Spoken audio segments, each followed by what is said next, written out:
국민의힘이 본격적인 대선 경선 준비에 돌입했습니다. 황우여 선거관리위원장 등 선관위원 11명으로 구성된 당 선거관리위원회를 발족했습니다. 집권당으로서 엄중한 사태를 불러온 데 책임을 통감한다면서 대선과 함께 개헌 국민투표 추진 의사를 밝혔습니다. 탄핵 사태를 겪으며 정치개혁에 대한 국민적 열망도 높아지고 있습니다.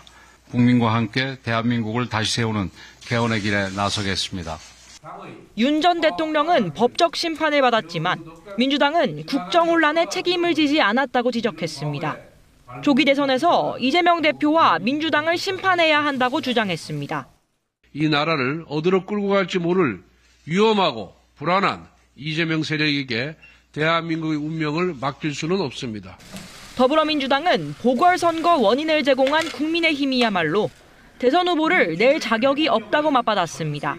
자기 정당과 1호 당원의 잘못 때문에 치러지는 선거에 후보를 내지 않는 것이 국민에 대한 최소한의 도리입니다.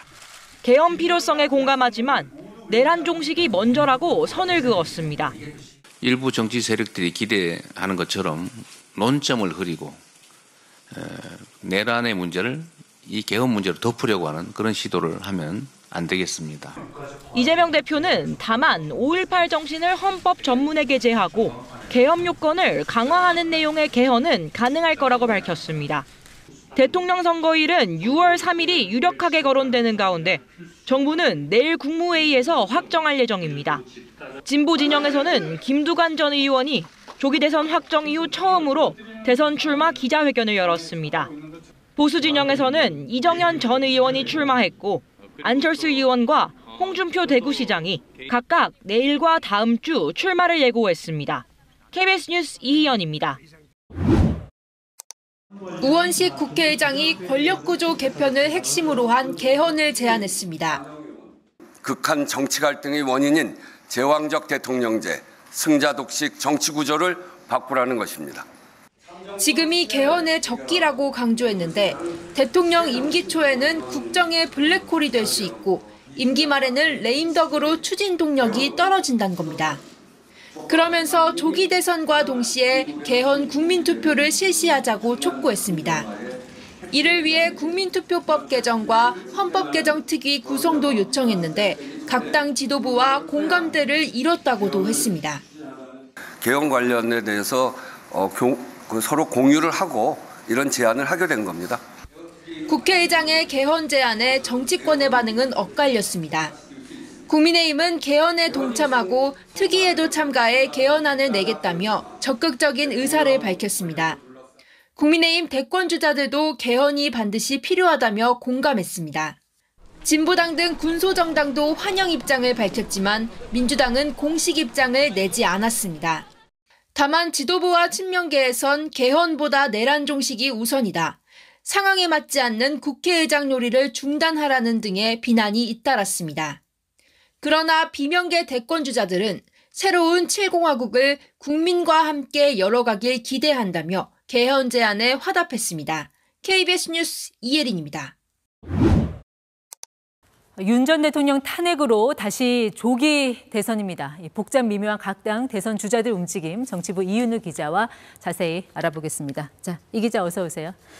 먼저 개헌이라는 화두가 좀 다시 등장해서 이게 또 대선에 어떤 변수가 될지도 궁금한데 사실 개헌이라는 게 뭐 하루 이틀 나온 얘기는 아니지 않습니까? 이번엔 정말 바뀌는 거예요?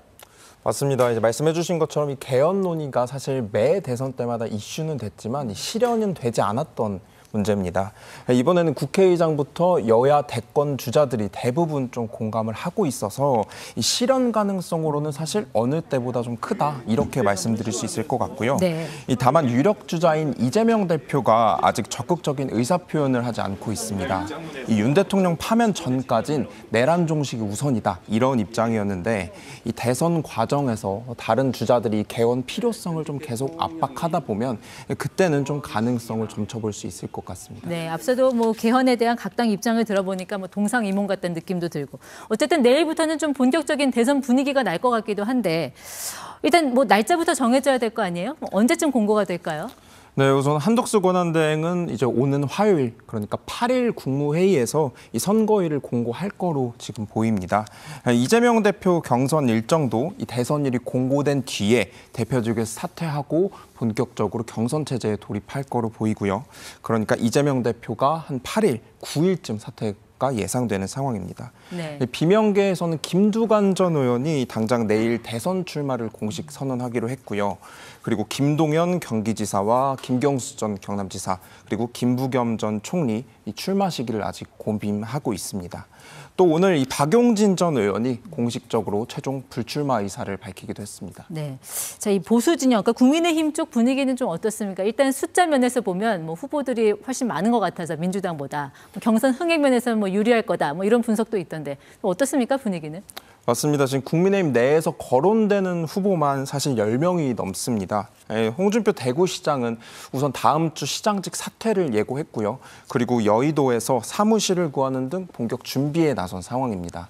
한동훈 전 대표 역시 같은 건물에 사무실을 구한 거로 지금 전해지는데요. 지금 공식 출마 일정을 현재 논의 중인 상황이라고 합니다. 그 밖에 오세훈 서울시장과 김문수 고용노동부 장관, 안철수 의원, 유승민 전 의원 등 나머지 주자들도 지금 출마 시점 등을 저울질하는 분위기입니다. 네.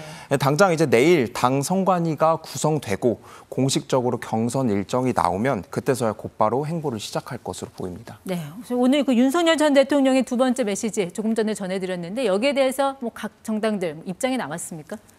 네, 민주당에서는 극우 세력 선동이다 이렇게 맹 비난을 했습니다. 헌재 판결에 대한 승복 메시지가 없었던 점을 특히 꼽았고요. 그리고 대통령이 이 계엄에 대한 사과도 없이 대선 승리를 운운하면서 이 상황처럼 노고를 치하하는 거냐 이런 비난도 나왔습니다.